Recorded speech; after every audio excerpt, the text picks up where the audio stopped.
특수 로봇의 세계, 각자의 전문 분야에서 빛나는 로봇들. 여러분, 사람에게 다양한 직업이 있듯이 로봇에게도 전문 분야가 있습니다. 공장에서 일하는 산업 로봇만 있는 게 아니에요. 병원에서 수술하는 의사 로봇, 전쟁터에서 정찰하는 군인 로봇, 화성을 탐험하는 우주 탐험가 로봇, 심지어 아이들과 놀아주는 선생님 로봇, 농장에서 일하는 농부 로봇까지. 오늘은 각 분야에서 활약하는 특수 로봇들을 만나보겠습니다. 마치 다양한 직업을 가진 친구들을 소개받는 것처럼 말이죠. 의료재활 로봇, 하얀 가운 입은 로봇 의사. 이 로봇을 사람으로 비유하면 손이 엄청 정교한 천재 외과 의사 환자를 평생 돕는 재활치료사. 두 가지 역할을 합니다. 하나는 수술실에서 칼을 드는 의사, 다른 하나는 환자가 다시 걷도록 돕는 치료사죠. 수술 로봇, 손떨림 제로의 완벽주의자. 사람으로 치면 손이 절대 떨리지 않는 초집중 외과의 사람 의사는 아무리 실력이 좋아도 손이 미세하게 떨립니다. 커피 마시고 나면 더 떨리고, 긴장하면 더 떨리고, 피곤하면 더 떨립니다. 하지만 로봇은 다릅니다. 24시간 일해도 손이 안 떨려요. 밀리미터 단위, 아니 그보다 더 작은 단위로 정확하게 움직입니다. 대표 선수는 다빈치 수술 로봇입니다. 미국 인투어티브 서지컬이라는 회사가 만들었어요. 전 세계 대형 병원에서 쓰이는 유명한 로봇이죠. 의사가 콘솔에 앉아서 조종하면 로봇 팔이 환자 몸속에 들어가 수술합니다. 카메라로 확대해서 보니까 아주 작은 혈관도 선명하게 보여요. 어디에 쓰이나요? 전립선 수술, 심장 수술, 부인과 수술 등 특히 작은 절개만으로 정밀하게 해야 하는 수술에 강합니다. 배를 크게 가르지 않고도 작은 구멍 몇 개만으로 수술할 수 있어요. 그러면 환자는 회복이 빠르고 흉터도 적게 남습니다. 강점이 뭔가요? 첫째, 정밀도가 사람을 뛰어넘습니다. 사람 손으로는 불가능한 미세한 움직임이 가능해요. 둘째, 피로가 없습니다. 5시간, 10시간 수술해도 집중력이 떨어지지 않습니다. 셋째, 환자 부담이 적습니다. 작은 상처만으로 수술하니까 회복이 빠릅니다. 쉽게 말하면 손재주 최고인 로봇 의사, 하지만 결정은 사람 의사가. 로봇이 직접 판단하는 건 아니에요. 사람 의사가 조종하는 고급 도구입니다. 마치 게임 캐릭터를 조종하듯 의사가 로봇을 움직입니다. 재활 로봇, 평생 곁을 지키는 든든한 치료사. 사람으로 치면 매일 아침 찾아와서 재활 운동 도와주는 인내심 많은 물리치료사. 사고로 다리를 다친 환자, 뇌졸중으로 팔을 못 쓰는 환자.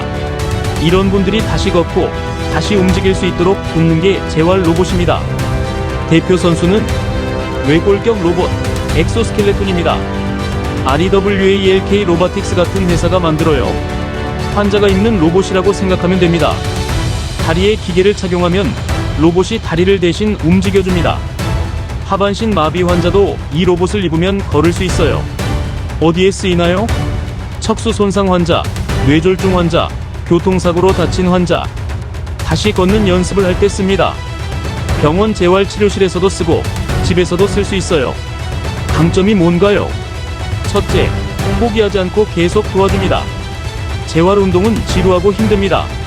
하지만 로봇은 절대 짜증 안 내고 매일 같이 해줘요. 둘째, 정확한 자세를 유지시켜줍니다. 잘못된 자세로 운동하면 오히려 다칩니다. 로봇은 항상 올바른 자세를 유지하도록 도와줍니다. 셋째, 희망을 줍니다. 나 다시는 못 걸을 거야 하던 사람이 로봇 덕분에 한 걸음씩 걷게 됩니다. 이건 단순히 기술이 아니라 삶의 질을 바꾸는 일입니다. 쉽게 말하면 입는 로봇, 제2의 다리를 선물하는 친구. 장애를 가진 분들에게 다시 움직일 수 있는 자유를 선물합니다.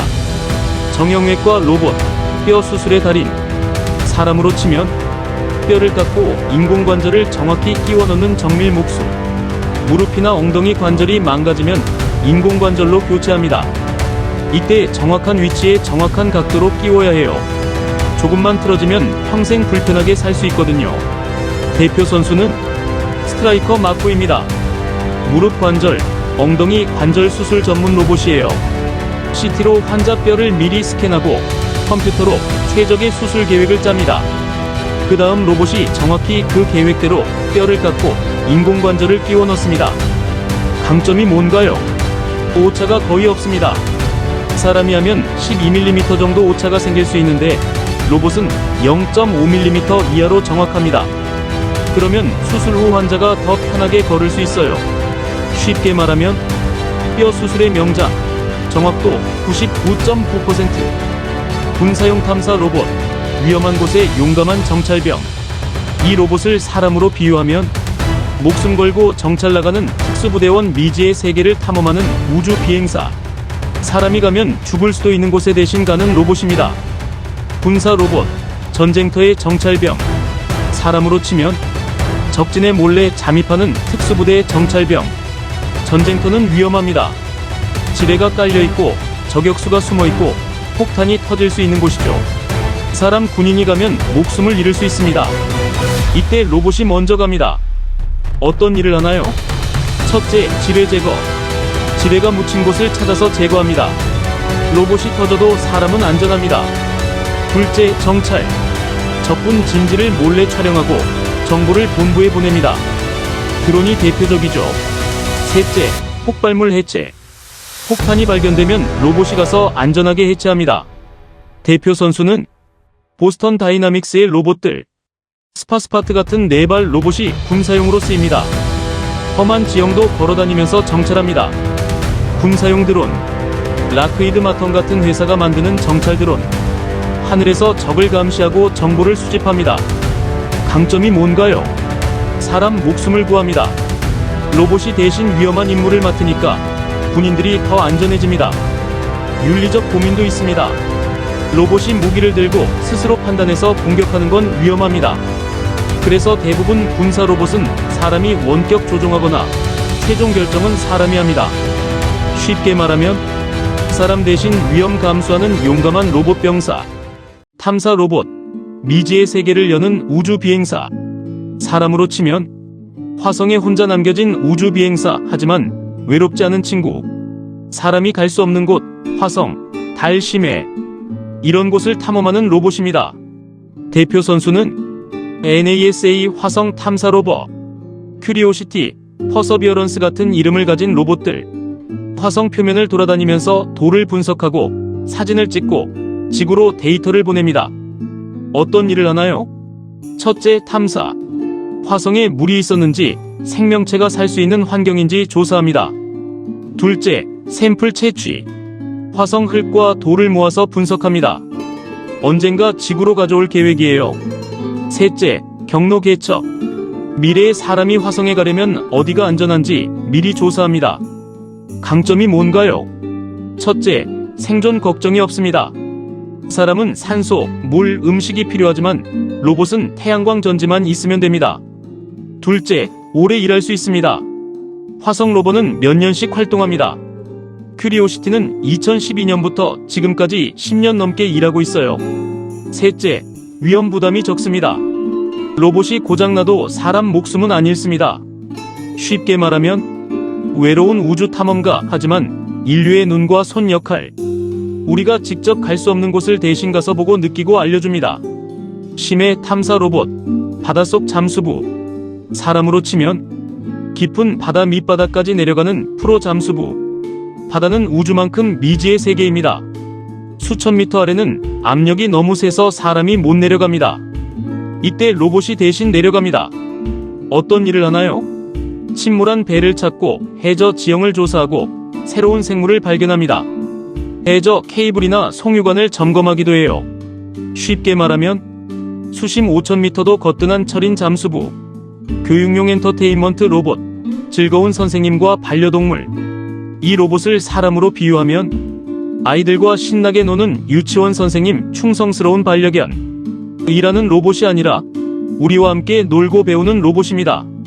교육용 로봇, 코딩 가르치는 선생님. 사람으로 치면 프로그래밍을 재미있게 알려주는 컴퓨터 선생님. 요즘 아이들은 코딩 교육을 받습니다. 하지만 화면만 보면서 배우면 지루하죠. 이때 교육용 로봇이 등장합니다. 대표 선수는 레고 마인드스톰. 레고 블록처럼 조립하고 프로그래밍에서 움직이는 로봇이에요. 아이들이 직접 로봇을 만들고 코드를 짜서 움직임을 제어합니다. 앞으로 가, 돌아, 물건 집어. 이런 명령을 코딩으로 만들면 로봇이 그대로 움직입니다. 왜 좋은가요? 첫째, 재미있습니다. 게임하듯이 배우니까 지루하지 않아요. 둘째, 논리적 사고가 발달합니다. 이렇게 하면 로봇이 어떻게 움직일까? 끊임없이 생각하면서 문제 해결 능력이 생깁니다. 셋째, 성취감을 느낍니다. 내가 만든 로봇이 실제로 움직이는 걸 보면 뿌듯합니다. 쉽게 말하면 놀이하듯 배우는 최고의 교육 친구. 엔터테인먼트 로봇, 충성스러운 반려동물. 사람으로 치면 평생 함께하는 충직한 반려견. 강아지나 고양이를 키우고 싶지만 여건이 안 되는 분들 있죠. 알레르기가 있거나 아파트에서 키우기 어렵거나 산책시킬 시간이 없거나 이때 로봇 반려동물이 대안이 됩니다. 대표 선수는 소니 아이보 AIBO. 강아지 모양의 로봇이에요.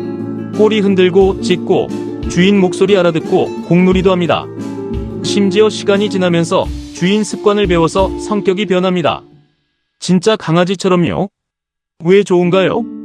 첫째, 관리가 편합니다. 밥 안 줘도 되고 배변 처리 안 해도 되고 병원 안 가도 됩니다. 충전만 하면 돼요. 둘째, 알레르기 걱정이 없습니다. 털이 안 날리니까 알레르기 있어도 괜찮습니다. 셋째, 외로움을 달래줍니다. 혼자 사는 노인분들에게 특히 좋습니다. 말동무가 되어주고 집에 오면 반갑게 맞이해줍니다. 쉽게 말하면 절대 죽지 않는 영원한 반려동물. 작은 휴머노이드 로봇, 춤추는 친구. 사람으로 치면 재롱 떠는 귀여운 동생. 손바닥만 한 작은 로봇이 춤추고 노래하고 말도 합니다. 전시회나 이벤트에서 사람들 눈길을 끕니다. 집에서 인테리어 소품으로도 쓰고 간단한 비서 역할도 해요. 오늘 날씨 어때? 알람 맞춰줘. 이런 명령을 알아듣습니다. 쉽게 말하면 귀여운 미니 로봇 친구. 농업해양건설 특수 로봇. 각 분야의 전문가들. 이 로봇들을 사람으로 비유하면 땀 흘리는 농부바다 일하는 어부 현장 뛰는 건설 노동자. 사무실이 아닌 현장에서 몸으로 일하는 로봇들입니다. 농업 로봇. 24시간 일하는 농부. 사람으로 치면 비오나 눈오나 매일 밭에 나가는 성실한 농부. 농사는 힘듭니다. 허리 굽혀서 씨 뿌리고 잡초 뽑고 과일 따고. 특히 요즘은 농촌 인구가 줄어서 일손이 부족합니다. 이때 농업 로봇이 도와줍니다. 어떤 일을 하나요? 첫째, 자율주행 트랙터. 잔디어 같은 회사가 만듭니다. 사람이 운전 안 해도 트랙터가 알아서 밭을 갈아요. GPS로 정확한 경로를 따라가고 장애물 피하고 연료 떨어지면 스스로 충전소로 갑니다. 둘째, 수확 로봇. 딸기, 사과, 오이 같은 걸 따는 로봇. 카메라로 과일이 익었는지 판단하고 로봇팔로 조심스럽게 닦니다. 셋째, 제초 로봇. 잡초만 골라서 제거합니다. 카메라와 AI로 작물과 잡초를 구별해요. 그러면 농약을 덜 쓸 수 있어서 환경에도 좋습니다. 강점이 뭔가요? 첫째, 24시간 일합니다. 사람은 하루 8시간 일하지만 로봇은 밤낮 없이 일해요. 둘째, 정확합니다. 씨앗을 정확한 간격으로 심고 정확한 양의 물을 줍니다. 그러면 수확량이 늘어납니다. 셋째, 인력난을 해결합니다. 일할 사람이 없어도 농사를 지을 수 있습니다. 쉽게 말하면 철인 농부, 쉬지 않고 일하는 든든한 일손. 건설 로봇, 현장의 숙련공. 사람으로 치면 벽돌 쌓기 30년 경력의 베테랑 미장이. 건설 현장도 힘든 곳입니다. 무거운 자재 나르고 벽돌 쌓고 용접하고. 게다가 위험합니다. 높은 곳에서 떨어지거나 무거운 물건에 깔릴 수 있어요. 어떤 일을 하나요? 첫째, 벽돌 쌓기 로봇. 벽돌을 정확하게 쌓아 올립니다. 사람보다 빠르고 정확해요. 둘째, 용접 로봇. 철골 구조물을 용접합니다. 불꽃이 튀어도 로봇은 다치지 않으니까 안전합니다. 셋째, 3D 프린팅 건설 로봇. 집을 통째로 프린트합니다. 콘크리트를 층층이 쌓아서 집 모양을 만들어요.